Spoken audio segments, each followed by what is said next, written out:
Hello there everyone and welcome to a brand new review on the channel, and today we're going to be reviewing Psychic Poker Chips Plus by Wardle, a brand new effect that is interesting but that does have, some things that you do need to know before getting it. Specifically to me, this feels more like an apprentice magic range, kind of, by Murphy's Magic. This is something that you won't necessarily be doing in all of your gigs.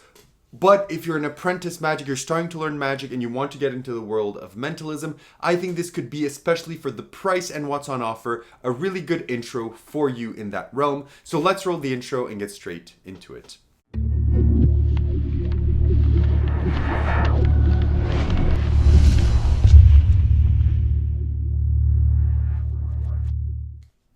Perfect, so you decide to stick around, which means you want to learn more about this effect and what it is. Now, Psychic Poker Chip Plus is a 3-effect in which there's 3 different ways to perform this, but there's also a ton of other ways that you can let your imagination run when you have the stuff with you. But in essence, it's a spectator chooses a random symbol and you will always be able to predict what it is in advance. So I'll do a quick performance for you. You would introduce this red bag. You would hold the bag just like this and you would ask the spectator to feel what's inside. And you ask them, can you feel what that is? And they'll say, oh, it's some type of coin or some type of chip. And you say, yeah.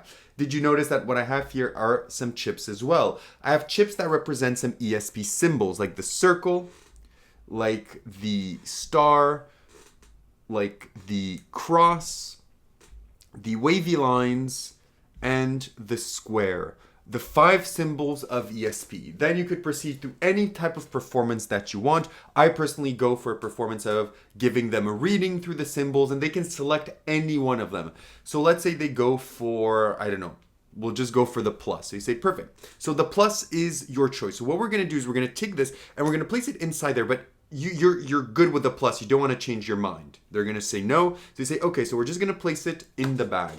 But you agree you could have went for the circle. The circle is a person that XYZ. So you give a reading based on the circle. Then you would proceed to give a reading based on the star. You would proceed to give a reading based on the wavy lines and a reading based on the square. So you would give the spectator a reading saying you could have chosen this, but you chose the cross, which means blah, blah, blah, blah. And you give them a reading. You say, I had a feeling when I met you that you were going to choose the cross. So I really had a feeling that you were going to go for this. So much so that you remember at the start, I had touched something. You touched something from inside, right? And I had a feeling of one chip that was going to resonate with you, and it is, of course, the plus, which is the symbol that you decided to go for as well, and that is the routine. So now that you know what it is, let's talk about where you buy this, how much does it cost, and what do you get. So you can buy this from most likely your favorite magic dealers. This was sent to me before release, and I was told that this will probably be available in a lot of magic shops that you may know. So once it goes out in a week or so, or very soon, you'll be able to probably pick it up from your favorite magic dealers. This will set you back between 10 and 15 US dollars. So this will not be a product that is that expensive. It will be very affordable, which is why I did the comparison with an apprentice magic type effect, because it does have that feel and that quality to it and that type of design over it, which is why I compared it to that, and price range as well. And what you get with your purchase is you're going to get this bag. Inside of this bag, you're going to get paper instructions, very old school. The instructions go over the effect that I've just mentioned, as well as 2 others. One where you put a chip in your pocket and it goes from your pocket to the bag. A very, very fun effect.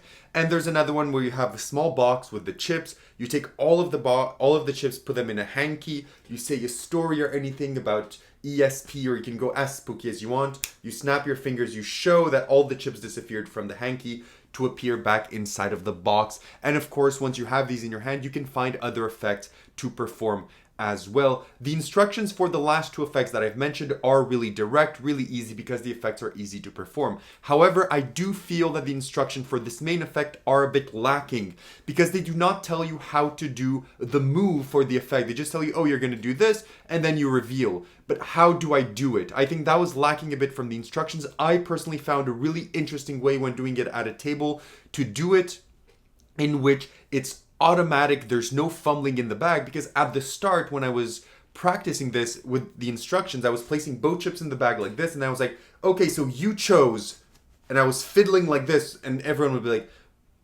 why would he do that? Like, why would he be fiddling when there's literally two things supposedly in the bag? So the way that I found, I think, is really nice, where you just have the chip inside, they get to feel it, and then you say, perfect, and they say, oh, but you chose the plus, right? And just by doing that confirmation to them and saying, but you could have changed your mind, right? Just by doing that confirmation, I've done all of the sleight that is needed for this effect, and it's done super, super easily. So I wish something would have been included in those instructions to explain that move specifically, or a way that they would have thought of doing the move. Except for that, you will get this red drawstring bag. Nothing, too big. It's a normal bag. It does what it's supposed to do. And again, if you want to do this with a box or anything, you can do it with that as well. But they supply this, and then you will also get your chips. These chips are not casino type chips or anything like that. They're more plastic chips. These, as I said, these feel kind of like things that you would get in a magic set, or in an apprentice magic set for Mentalism, or in a beginner magic set for Mentalist. These are kind of the props and the quality that it feels like, which is not a bad thing, but I'm just saying so you know kind of what to expect, with kind of glued on. These are not printed or anything like that. Kind of, these look like some really good stickers. So really plastic circles with stickers, and that is what you get. And you also get your gimmicks, which those are really well made. Like right now you're looking at a gimmick. Right now you're looking at the gimmick, which is really nice. So one thing that I must say is that the gimmicks are made to extremely good quality. And again, yes, these props are not necessarily the most high end, but they do tell you that this original idea, the way Chris Wardle does it, is with coins. So he does it with Chinese coins, copper coins, brass coins, silver coins, and maybe a gold coin or whatever. But those cost an expensive amount of money to be able to do this effect. So those things cost a lot, which means that they found a cheaper way to give you that really good effect with these chips. But if you're a coin guy and you own the gimmicks necessary for all those effects, you can do this effect with literally your super expensive coin sets and make it 10 times better if you wish. But this is essentially what you're going to get with your purchase. So now that we've discussed that, let's get into the difficulties. How difficult is this to perform? This is quite easy to perform. As I said, effect 2 and 3, like the poker chip to pocket, is really good. I could even give you a performance right now. So you'd show the bag empty, you would take the poker chip, they would choose any poker chip that they want, you would place it inside of the bag. You say, look, now we're gonna try something here, something fun. So we'll take the poker chip from the bag, and we'll place it inside of the pocket. And you can see there's nothing inside of the bag. And then with just a snap of the fingers, I don't know if you heard that, but something came inside of the bag, and it is the chip that you selected. So that is, again, something that you're able to do really quickly, super easy. This is very easy to do, but the first effect is also easy, but you need to know how to justify what you're doing. Because if you're putting a chip inside, you don't want to be fumbling inside as to what's going on or making anything suspicious. So you will have to work on your own moves, since one is not explained necessarily in the instructions, okay? So now let's get into practicality. So how practical is this? What do you need to carry around? You just need your chips in the bag, and that is it. You don't need to carry anything else. If you're doing the effect with the little wooden box or whatever, you carry the wooden box. But except for that, you don't need anything else than the bag and the chips.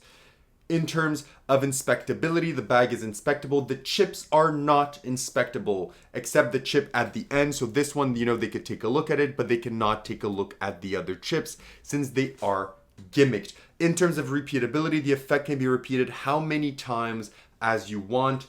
That's fun because you can keep doing it over and over. All of the effects, you can keep doing them over and over, and it will always be a different outcome, and you can fool them however you want.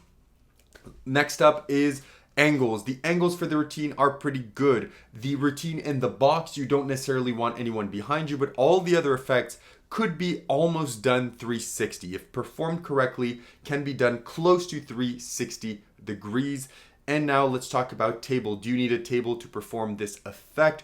And the answer is Yes, I wouldn't perform this in the spectator's hand, and with the move that I designed, it works much better on a table than it does in hand. So personally, I would do this in, on a table. You don't need a performing table or anything like that. As long as it's on a table, you should be good to go with the effect. Now, where would you perform this effect? This is an effect that you would perform at any gig where you have a table. So as long as you have a table, you'll be able to perform this effect, as simple as that. Now let's get into the positives and negatives of the effect. First of all, into the negatives. One of the negatives is that, well, the instructions for the main routine, I think, could have used a bit more description in terms of how to do the move inside of the bag to accomplish the effect. I think that's a really important step, and it was not explained. If anyone buys this, feel free to ask me and show me proof, and I will explain to you the move that I came up with. But if you have your own moves, you can do those as well. But I do think it would have been nice to have it explained. In addition, this is not necessarily a negative, but it is something to point out that the price reflects the items. So don't think that you're paying $10 to get fantastic type items. As I said, these are things similar to the Apprentice Magic range. Like if you get booked to perform for a really big company, let's say like Google or Microsoft, you probably won't, show up with these plastic chips there. You'll probably buy a more expensive set knowing this method, or you could even design your own set with wood or metal or brass chips. You could do it what you want. But as I said, you're not, for the price, you are getting the quality that you think. Even the drawstring bags, you can see there's always pieces going around, and there's always fluff on the mats where you place it. So that is something you need to take into consideration. In terms of positive, however, the effect is really fun. The method is ingenious. When I saw this, I didn't think that this would be the method. So I was a bit fooled, I'm going to say, when the effect was performed, because I was like, I didn't think that such a method would be applied to a mentalism effect, which is very fun, and it got me thinking in interesting ways. The effects are relatively easy to learn. It's very cheap. It's going to be available for you to grab. It's at most of your favorite magic dealers. And it's also just a fun little thing to have, in your case, if ever there's some kids or some younger teens and you're just doing purely mentalism at the event and someone forces you to perform for their younger kid when they were not supposed to be there, you take this out of your case and you perform it for them. It's going to be fantastic for those occasions. So having said that, do I recommend this effect, and what do I give it out of 10?